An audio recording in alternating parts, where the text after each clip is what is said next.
Good evening and welcome to Poland Daily. I'm Nicholas Richardson and this is the news.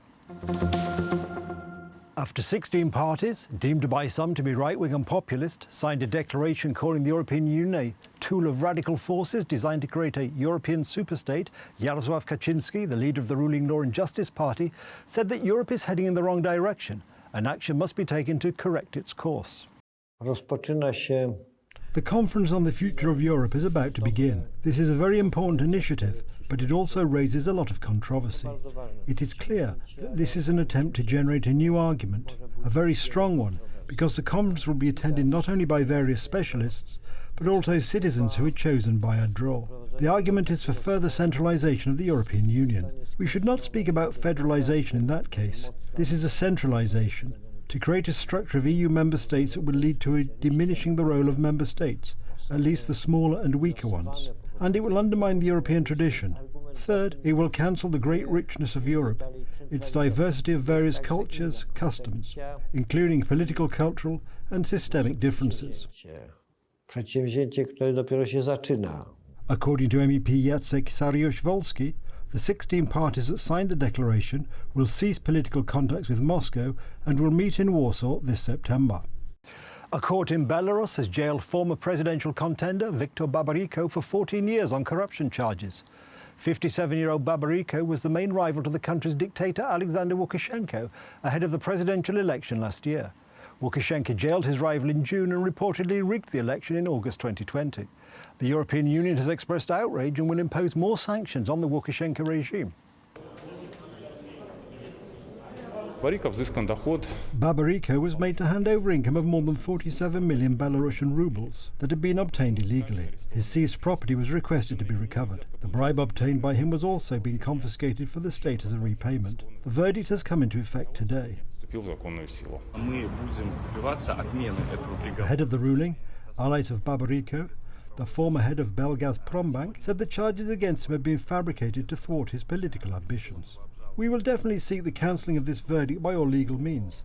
As of today, it is known that Viktor Dmitrievich was left without the right to appeal, and therefore we will appeal against the sentence in a court of supervision. This is the first action. We will also raise the question of violation of Viktor Dmitrievich's rights before the Human Rights Committee of the United Nations. These are our two earliest actions.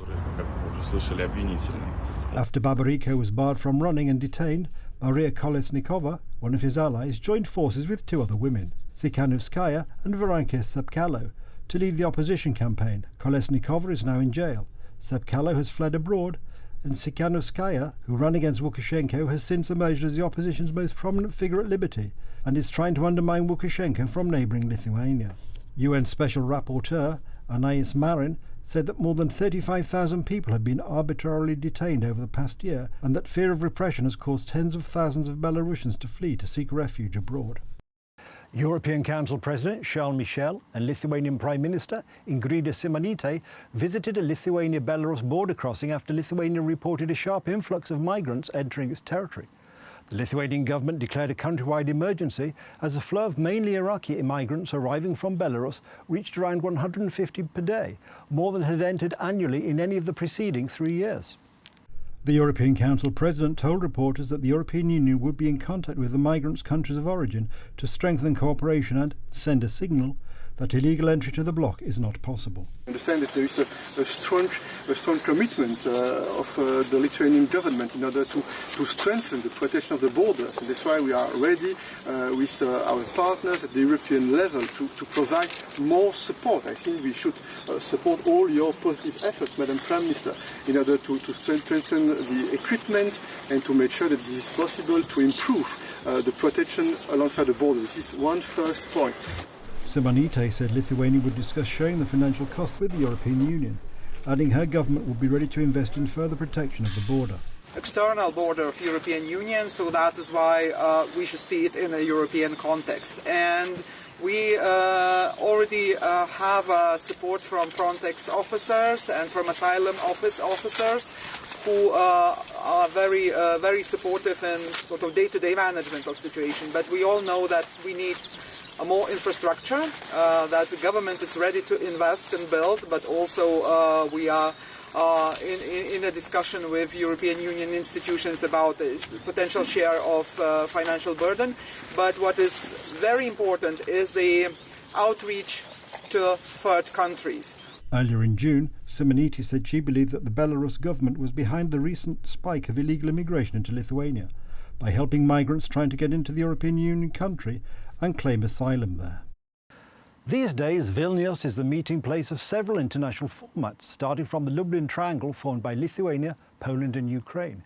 These countries once constituted the Commonwealth of Poland and Lithuania, one of the strongest democratic states in the world. The Minister of Foreign Affairs of Lithuania, Gabrielius Landsbergis, the Minister of Foreign Affairs of Poland, Zbigniew Rau, and the Minister of Foreign Affairs of Ukraine, Dmytro Kuleba, will discuss countering the aggression of the Russian Federation, the situation in Belarus, the European and Euro-Atlantic integration of Ukraine, and overcoming the consequences of the COVID-19 pandemic. Later, the Ukraine Reform Conference will be launched, a key annual international event dedicated to expert discussion of the progress of reforms in Ukraine and their priority goals. The conference will be attended by Ukraine's President Volodymyr Zelensky, Lithuanian President Gitanas Nausėda, and the European Council President Charles Michel.